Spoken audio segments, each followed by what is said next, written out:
എല്ലാവർക്കും മല്ലു റൂട്ട്സ് ടിവിയിലേക്ക് സ്വാഗതം. അപ്പോൾ ഇന്നത്തെ വീഡിയോയുടെ തംബ്നെയിൽ നമ്മൾ കണ്ടിട്ടുണ്ടായിരിക്കും സ്വീഡനിൽ നിങ്ങൾക്ക് എങ്ങനെ ഡ്രൈവിംഗ് ലൈസൻസ് കിട്ടാം എന്നുള്ളതാണ്. അപ്പോൾ ഇന്നത്തെ വീഡിയോ ചെയ്യുന്നത് എൻ്റെ ഫ്രണ്ട് വിനു ആണ്. ഞാൻ എന്തുകൊണ്ട് ചെയ്യണില്ല എന്നുള്ളതിൻ്റെ കാര്യം ഞാൻ ലാസ്റ്റ് പറയാം. ഓക്കെ, അപ്പോൾ നമുക്ക് നേരെ വീഡിയോയിലേക്ക് പോവാം. ഹായ് ഫ്രണ്ട്സ്, എൻ്റെ പേര് വിനു വിൻസെൻ്റ്. ഞാൻ നാട്ടിൽ തൃശ്ശൂരാണ്. ഇവിടെ ഞാൻ സ്വീഡനിൽ ഓൾമോസ്റ്റ് ഫാമിലിയായിട്ട് 2 ഇയേഴ്സായി ഇവിടെ താമസിക്കുന്നു. ഞാനിപ്പോൾ ഈ വീഡിയോ ചെയ്യുന്നത് സ്വീഡിഷ് ഡ്രൈവിംഗ് ലൈസൻസിനെ പറ്റിയിട്ട് പറയാൻ വേണ്ടിയിട്ടാണ്. അതിൻ്റെ ഫോർമാറ്റിനെ കുറിച്ച് നിങ്ങൾക്ക് ഷെയർ ചെയ്യാൻ വേണ്ടിയിട്ടാണ്. ഞാൻ ഇപ്പോൾ ജസ്റ്റ് 2 months ആയിട്ടുള്ളൂ സ്വീഡിഷ് ഡ്രൈവിംഗ് ലൈസൻസ് എടുത്തിട്ട്.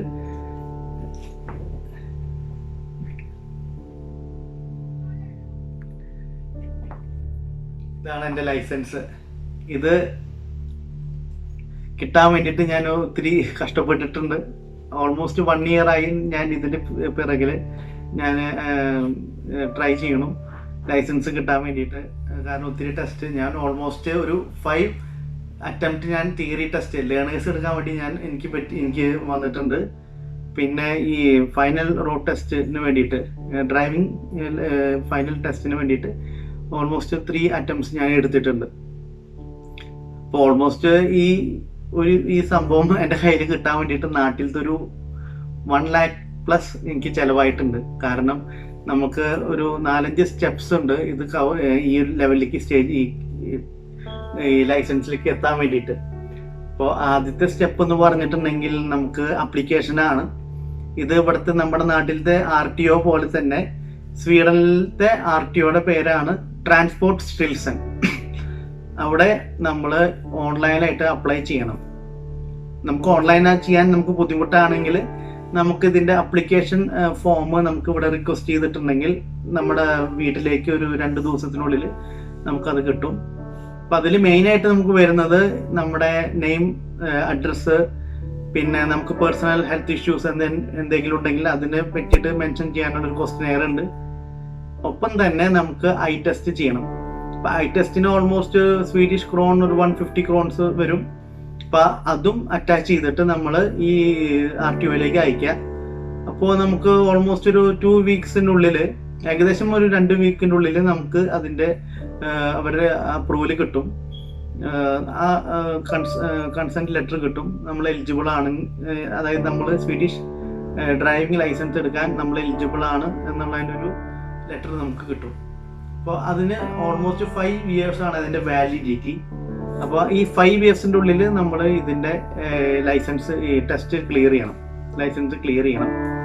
പിന്നെ ഇതിൻ്റെ സെക്കൻഡ് സ്റ്റേജാണ്, സെക്കൻഡ് ഘട്ടമാണ് റിസ്ക് 1 എന്ന് പറഞ്ഞിട്ടൊരു സെമിനാർ ഉണ്ട്.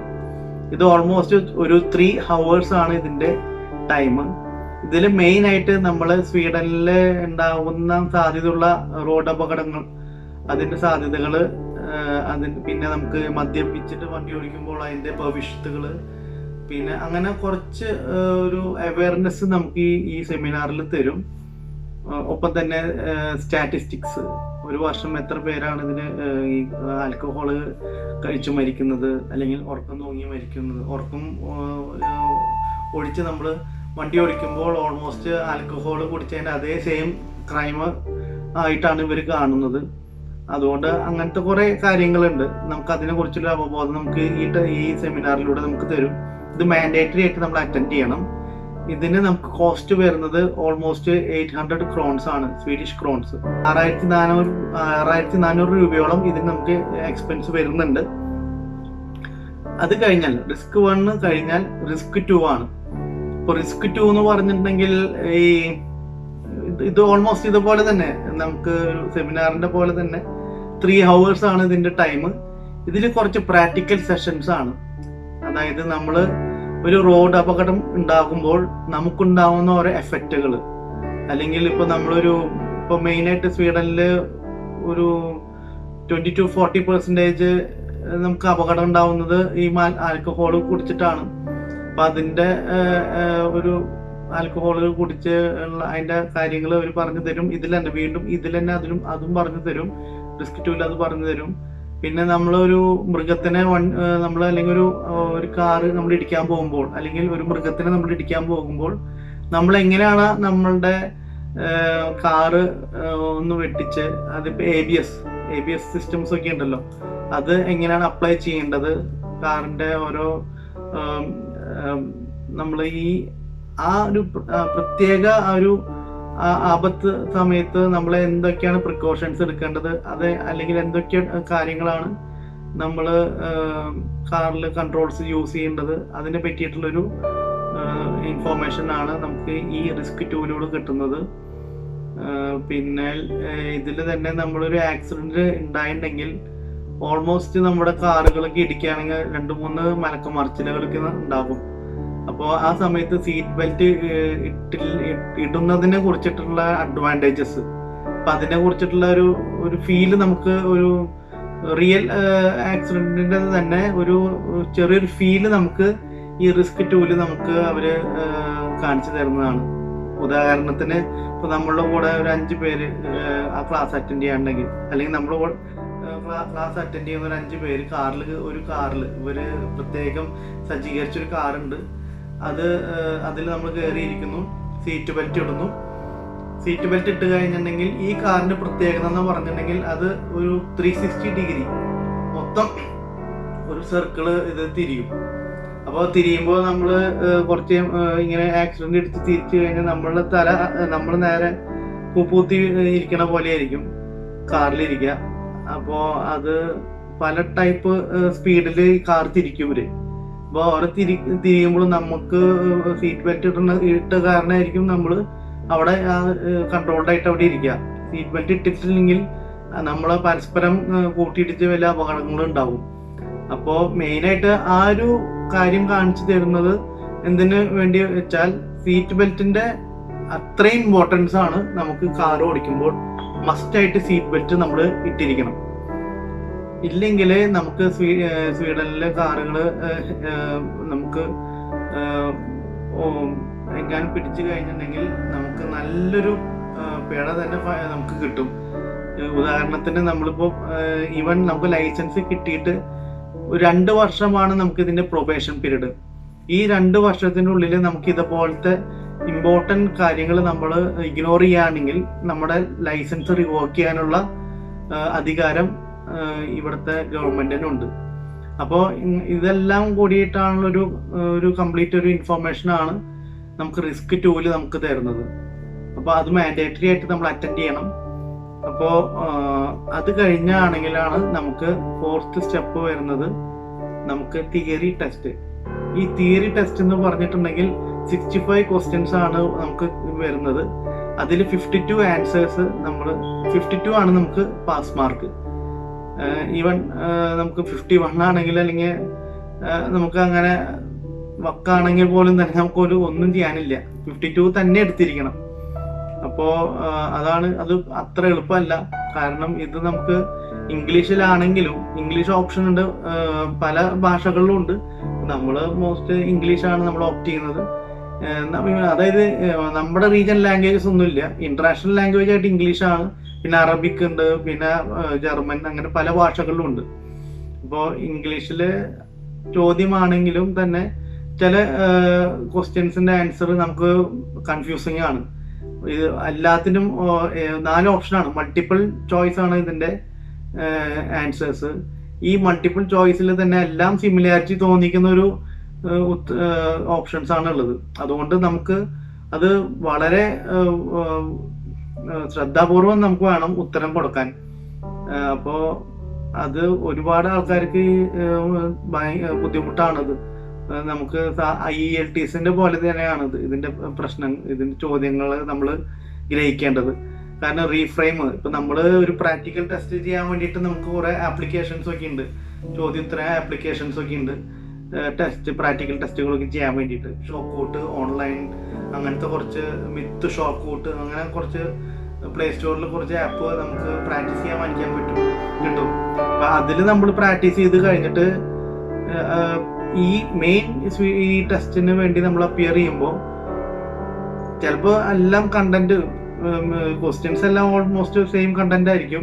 സെയിം ഇതായിരിക്കും. പക്ഷെ അത് റീഫ്രെയിം ചെയ്തിട്ട് നമുക്ക് ചോദിക്കുമ്പോൾ നമുക്ക് അത് കൺഫ്യൂസ് ആവും. അത് ആണ് മെയിൻ പ്രശ്നം വരുന്നത്. നമ്മൾ മറ്റുള്ള ആപ്പുകളിൽ നമ്മൾ 60, 70 ഔട്ട് ഓഫ് 70 അല്ലെങ്കിൽ 65 ഔട്ട് ഓഫ് 65 എടുത്തെങ്കിലും ആ ചോദ്യങ്ങളായിരിക്കും അതേപോലത്തെ ഫോർമാറ്റ് അല്ല മെയിൻ എക്സാമിന് വരുന്നത്.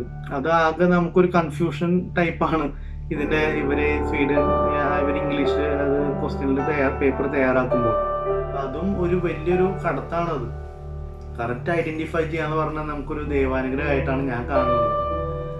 അപ്പൊ ഞാൻ പറഞ്ഞല്ലോ, ഞാൻ ഓൾമോസ്റ്റ് 5 അറ്റംപ്റ്റ്സ് എടുത്തത് ഇത് കിട്ടാൻ വേണ്ടിയിട്ട് തന്നെ. പിന്നെ ഇതിന്റെ നിയമങ്ങളൊക്കെയും നമ്മൾ ശരിക്കും ഒന്നും പഠിക്കണമെങ്കിൽ നമുക്ക് ഡ്രൈവിംഗ് സ്കൂളിൽ വഴി തന്നെ പോകുന്നതാണ് എനിക്ക് സജസ്റ്റ് ചെയ്യാൻ പറ്റുന്ന ഒരു കാര്യം, ഞാൻ റെക്കമെൻഡ് ചെയ്യുന്നത്. കാരണം നമ്മൾ താൻ പഠിക്കാൻ പറ്റും. പിന്നെ നമുക്ക് ഒരു 5-6 ക്ലാസ്സുകളെങ്കിലും മിനിമം നമുക്ക് എടുത്താലാണ് ഈ സ്വീഡിഷ് റോഡിനെ കുറിച്ചിട്ടുള്ള ഒരു ഐഡിയ നമുക്ക് കിട്ടുന്നത്. കാരണം ഇവിടുത്തെ ഓരോ ട്രാഫിക് ലൈറ്റ്സ്, അതിൻ്റെ സ്പീഡ് ലിമിറ്റ്, നമുക്ക് പ്രയോറിറ്റി റോഡുകളുണ്ട്. നമ്മൾ മറ്റൊരാൾക്ക് നമ്മൾ വഴി കൊടുക്കാൻ വേണ്ടിയിട്ട് അയാൾക്ക് ആദ്യം വണ്ടി എടുക്കേണ്ട അവസരം കൊടുക്കുന്ന സമയത്ത് അതൊക്കെ എങ്ങനെയാണ് നമ്മുടെ നാട്ടിൽ ഇങ്ങനത്തെ ഒരു ട്രെയിനിങ് ഞാൻ ചെയ്തിട്ടില്ല. കാരണം ഞാൻ ഡയറക്റ്റ് കാർ ഓടിക്കാൻ അറിയാം, ഞാൻ ഡയറക്റ്റ് അപ്പിയർ ചെയ്തു, എടുത്തു, അങ്ങനെ പാസ്സായി. പക്ഷെ അങ്ങനെ പാസ്സായത് കൊണ്ട് നമ്മൾ നല്ലൊരു ഡ്രൈവർ ആവില്ല. അപ്പം ഞാൻ ഇവിടെ ഒരു 7 ക്ലാസ്സോളം ഞാൻ ഇവിടെ ഡ്രൈവിംഗ് സ്കൂളിൽ പോയി. അവരെനിക്ക് പഠിപ്പിച്ചു തന്നു. ഓരോ ക്ലാസ്സും നമുക്ക് ഒരു 3/4 മണിക്കൂറാണ് ടൈം. ഓരോ ക്ലാസ്സിനും നമുക്കൊരു ഓൾമോസ്റ്റ് 650 ക്രോൺസ്, ഇവിടുത്തെ സ്വീഡിഷ് 650 ക്രോൺസ് നമുക്ക് ചെലവുണ്ട്. അപ്പൊ അറിയാലോ, ഒരു 7 ക്ലാസ് എന്ന് പറയുമ്പോൾ തന്നെ ഒരു 5000-ന്റെ താഴെയുള്ള ഒരു എമൗണ്ട് നമുക്ക് വന്നിട്ടുണ്ട് ക്ലാസ്സുകൾ എടുക്കാൻ വേണ്ടിയിട്ട് മാത്രം, ഡ്രൈവിംഗ് പ്രാക്ടീസിന് വേണ്ടിയിട്ട് മാത്രം. അപ്പൊ ഈ ഡ്രൈവിംഗ് പ്രാക്ടീസും കൂടി ഉണ്ടെങ്കിൽ നമുക്ക് ഈ തിയറി, എൻ്റെ അനുഭവത്തിലാണ് ഞാൻ പറഞ്ഞത്, ഇപ്പൊ നമുക്ക് തിയറി എക്സാം വരുമ്പോൾ നമുക്ക് ഓരോ ചോദ്യങ്ങൾ നമുക്ക് മനസ്സിലാക്കാൻ പെട്ടെന്ന് എളുപ്പം ഉണ്ട്. ഇത് മനസ്സിലാക്കാനും ഉത്തരം നമുക്ക് കറക്റ്റായിട്ട് നമുക്ക് കിട്ടാൻ കാരണം ഞാൻ ആദ്യത്തെ ഒരു 3 അറ്റംപ്റ്റ് ഞാൻ സ്വയം തന്നെയാണ് അറ്റംപ്റ്റ് ചെയ്തിരുന്നത്. പിന്നെയാണ് ഞാൻ ചിന്തിച്ചത് ഒരു ഡ്രൈവിംഗ് സ്കൂൾ വഴി ഞാൻ പോയി നോക്കിയിട്ടുണ്ടെങ്കിൽ അവർ നമുക്ക് ആ ഓരോ സിറ്റുവേഷൻസ് നമുക്ക് കാണിച്ചു തരും. അതുകൊണ്ട് അതെനിക്കൊരു ഉപകാരമായിരുന്നു. 5th അറ്റംപ്റ്റിൽ 4th അറ്റംപ്റ്റിൽ ഞാൻ 51 ആയിരുന്നു എനിക്ക് കിട്ടിയത്. 5th അറ്റംപ്റ്റിലാണ് ഞാൻ ഫുൾ പാസ്സായത്. എനിക്ക് 53-ലാണ് ഞാൻ പാസ്സായത്. അപ്പോൾ നിങ്ങൾ ഡ്രൈവിംഗ് സ്കൂളിനെ സമീപിക്കേണ്ടത് നല്ലൊരു കാര്യമാണ്. അപ്പോൾ തിയറി കഴിഞ്ഞ് കഴിഞ്ഞാൽ തിയറിക്ക് നമുക്ക് ഓൾമോസ്റ്റ് വരുന്നത് 325 ക്രോൺസ് ആണ് വരുന്നത് സ്വീഡിഷ്. അപ്പോൾ തിയറി പാസ്സായാലാണ് നമുക്ക് final test, road test, driving ടെസ്റ്റിലേക്ക് നമുക്ക് അപ്പിയർ ചെയ്യാൻ പറ്റുള്ളൂ. അപ്പോൾ ഫൈനൽ ടെസ്റ്റ് എന്ന് പറഞ്ഞിട്ടുണ്ടെങ്കിൽ നമുക്ക് സ്വീഡിഷ് RTOയിലത്തെ എക്സാമിനർ ഉണ്ടാവും. അവര് നമുക്ക് ഈ പറഞ്ഞ പോലെ അവര് കാറിൽ ഇരുന്ന് നമ്മൾ ഈ നാട്ടിലത്തെ പോലെ ഈ എടുക്കല് അങ്ങനെയൊന്നുമല്ല, അങ്ങനത്തെ പരിപാടികളല്ല. നമ്മൾ ശരിക്കും ഓടിച്ച് കാണിക്കൽ തന്നെയാണ്, റോഡിൽ ഓടിച്ച് കാണിക്കൽ തന്നെയാണ് ഇവർ ചെയ്യുന്നത്. പക്ഷെ ഓരോ ചെയ്യുമ്പോഴും നമ്മൾ കൃത്യമായിട്ട് ഗിയർ ചേഞ്ച് ചെയ്യുന്നുള്ളത് അവർ ശ്രദ്ധിക്കും. പിന്നെ മെയിനായിട്ട് മിറർ, നമ്മൾ ബാക്കിൽ നമ്മൾ ഓരോ ഗിയർ ചേഞ്ച് ചെയ്യുമ്പോഴും നമ്മുടെ ബാക്കിലേക്ക് റിയർ മിററിലേക്ക് നമ്മൾ ശ്രദ്ധിക്കണം, സൈഡ് മിറർ ശ്രദ്ധിക്കണം, ഡെഡ് വ്യൂ നോക്കണം. അങ്ങനെ കുറച്ച് കാര്യങ്ങൾ ഇവർ ശ്രദ്ധിക്കും. പിന്നെ നമ്മൾ സ്പീഡ് ലിമിറ്റിൽ, അതായത് റോഡുകളിലെ സ്പീഡ് ലിമിറ്റിലാണോ വണ്ടി ഓടിക്കുന്നത് എന്ന് അവർ ചെക്ക് ചെയ്യും. അങ്ങനെ ഒരുപാട് കാര്യങ്ങളുണ്ട്, ഒരു 10-15 കാര്യങ്ങളുണ്ട്. അവർ അവരുടെ ചെക്ക് ലിസ്റ്റിൽ ഒരു 10-15 സിറ്റുവേഷൻസിലൂടെ നമ്മൾ വേണം കടന്നു പോകാൻ ഈ ഡ്രൈവിംഗ് റോഡ് ടെസ്റ്റ് പാസ്സാവാൻ വേണ്ടിയിട്ട്. അപ്പം അതിലെല്ലാത്തിലും 15 സിറ്റുവേഷൻസ് നമ്മൾ വെൽ അവയർനെസ് ഉള്ള ഒരാളാണെന്ന് അവർ ബോധ്യപ്പെട്ടെങ്കിലാണ് അവർ പാസ്സാക്കി വിടുള്ളൂ. അതാണ് ഞാൻ പറഞ്ഞത്. ഞാൻ 3 അറ്റംപ്റ്റാണ് ഇതിന് വേണ്ടി വന്നത്, റോഡ് ടെസ്റ്റിന് വേണ്ടിയിട്ട്. തിയറി ടെസ്റ്റ് 5 അറ്റംപ്റ്റ് എടുത്തു, റോഡ് ടെസ്റ്റിന് 3 അറ്റംപ്റ്റ് എടുത്തു. അപ്പോൾ ഈ 15 കിട്ടാൻ വേണ്ടി അത്രയും കഷ്ടമായിരുന്നു എനിക്ക്. അപ്പോൾ അങ്ങനെ കുറച്ച് ബുദ്ധിമുട്ടുകൾ ഉണ്ടായി. ഇപ്പം ഞാൻ പറഞ്ഞു വരുന്നത്, അത്ര ഈസി അല്ല നമുക്ക് ഈ ലൈസൻസ് കിട്ടുക എന്നുള്ളത്. നമ്മുടെ ഇന്ത്യയിലത്തെ സിറ്റുവേഷനും ഇതായിട്ട് കമ്പയർ ചെയ്തിട്ട് നിങ്ങൾ ഇവിടെ വണ്ടി ഓടിക്കാൻ അല്ലെങ്കിൽ ലൈസൻസ് പാസ്സാവുമെന്ന് നിങ്ങൾ വിചാരിക്കണ്ട.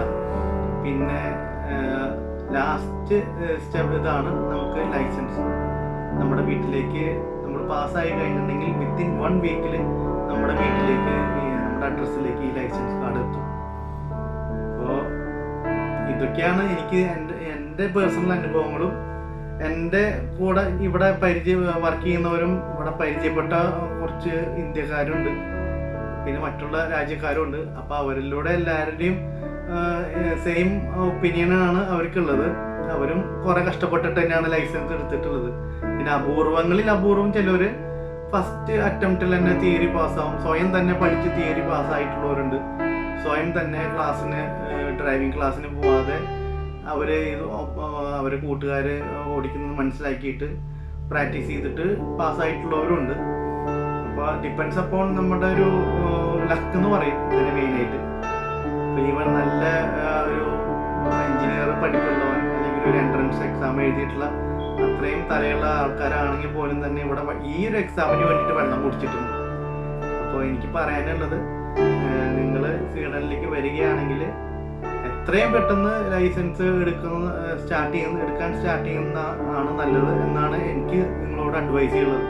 കാരണം 1 ഇയർ നമ്മളിങ്ങനെ ഓട്ടോമാറ്റിക്കായിട്ട് നമ്മുടെ നാട്ടിലത്തെ ലൈസൻസ് വെച്ചിട്ട് നമ്മൾ ഓടിക്കാൻ അലൗഡ് ആണല്ലോ. ആ സമയത്ത് നമ്മൾ ഇതിനെ പറ്റിയിട്ട് നമ്മൾ ചിന്തിക്കില്ല, സ്വീഡിഷ് ലൈസൻസിനെ പറ്റിയിട്ട്.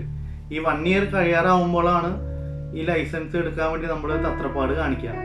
കാരണം ഇത് വിത്തിൻ 1 മന്ത് അല്ലെങ്കിൽ വിത്തിൻ 2 വീക്സിലൊണ്ടൊന്നും എടുക്കാൻ പറ്റുന്ന കാര്യങ്ങളല്ല ഈ ലൈസൻസ് ആപ്ലിക്കേഷൻ്റെ കാര്യങ്ങളും ഈ റിസ്ക് 1 റിസ്ക് 2 ഇതിന് ഓരോത്തിനും പ്രത്യേക സമയങ്ങളുണ്ട്. അതായത് ആപ്ലിക്കേഷൻ അയച്ചിട്ടുണ്ടെങ്കിൽ ഒരു 1 to 2 വീക്സ് നമുക്ക് അതിൻ്റെ റിസൾട്ട് മറുപടി കിട്ടാൻ വേണ്ടി വരും. അത് കഴിഞ്ഞാൽ റിസ്ക് 1 ബുക്ക് ചെയ്യാൻ തന്നെ നമുക്കൊരു 2 വീക്സ് വേറെ വരും. റിസ്ക് 2 ബുക്ക് ചെയ്യാനാണെങ്കിൽ, കാരണം അത്രയും ആൾക്കാർ തിരക്കാണ് ഇവിടെ ഈ ആപ്ലിക്കേഷൻ ചെയ്യാൻ വേണ്ടിയിട്ട്, ലൈസൻസ് എടുക്കാൻ വേണ്ടിയിട്ട്.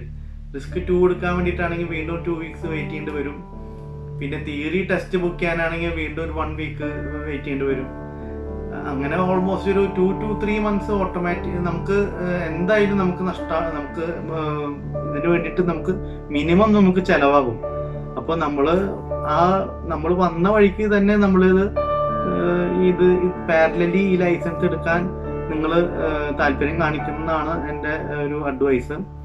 കാരണം 1 ഇയർ കഴിഞ്ഞാൽ നമുക്ക് പിന്നെ സ്വീഡനിൽ വണ്ടി ഓടിക്കാൻ പറ്റില്ല, റിസ്ക് ആണ്. എങ്ങാനും നമ്മൾ ഇല്ലീഗലായിട്ട് വണ്ടി ഓടിക്കുകയാണെങ്കിൽ പോലീസ് പിടിച്ചു കഴിഞ്ഞാൽ നമുക്ക് ഡ്രൈവിംഗ് ബാൻ കിട്ടും. ഈ ബാനിൽ വേറൊരു കാര്യം കൂടി ഉള്ളത്, ഈവൻ ഡ്രൈവിംഗ് ലൈസൻസ് അപ്ലൈ ചെയ്യാൻ വേണ്ടിയിട്ട് വരെ ഒരു 2 ഇയേഴ്സെങ്കിലും പിന്നീട് നമ്മൾ കാത്തിരിക്കണം. കാരണം സ്വീഡനിൽ നമുക്ക് ജോലി കിട്ടണമെങ്കിൽ ഒന്നെങ്കിൽ സ്വീഡിഷ് ലാംഗ്വേജിൽ നമ്മളൊരു പ്രൊഫിഷ്യൻസി ആവണം, അല്ലെങ്കിൽ ഈ സ്വീഡിഷ് ലൈസൻസെങ്കിലും ഡ്രൈവിംഗ് ലൈസൻസെങ്കിലും നമ്മുടെ കയ്യിൽ ഉണ്ടാകണം. എന്നാലാണ് നമുക്ക് ഈ ചെറിയ പാർട്ട് ടൈം ജോബ്സ് ആയ ഈ food delivery jobs, news paper distributions, അങ്ങനെ അല്ലെങ്കിൽ ഈ വെയർ ഹൗസുകളിൽ നമുക്ക് ലോഡുകൾ മറ്റൊരു സ്ഥലത്തേക്ക് കൊണ്ടുപോകാൻ വേണ്ടിയിട്ട്, അങ്ങനെ ഇതൊക്കെ നല്ലൊരു ഓപ്പർച്യൂണിറ്റിയാണ് നമുക്ക് സ്വീഡിഷ് ലൈസൻസ് ഉണ്ടെങ്കിൽ. ഏതാണ്ട് എന്നെ സംബന്ധിച്ചിട്ട് ഒരു ഡിഗ്രി കിട്ടിയ പോലെയാണ് ഞാൻ ഈ ഒരു ലൈസൻസിനെ കാണുന്നത്. അത്രയും നമ്മൾ എഫോർട്ട് കൊടുക്കണം.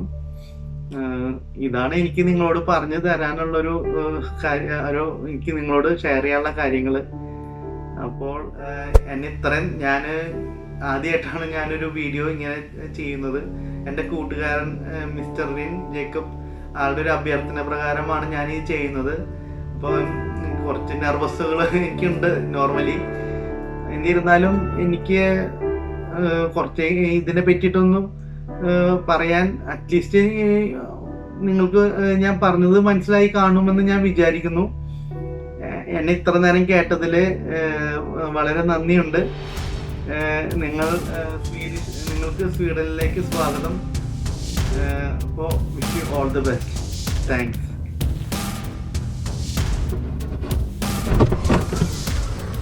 ഹലോ, അപ്പോൾ ഇന്നത്തെ വീഡിയോയിൽ നിങ്ങൾ കണ്ട് ഇഷ്ടപ്പെട്ടു എന്നായിരിക്കണം. അപ്പോൾ first of all thank you Vinu, ഇത്രയും നല്ല ഇൻഫോർമേഷൻ പാസ് ചെയ്തതിൽ.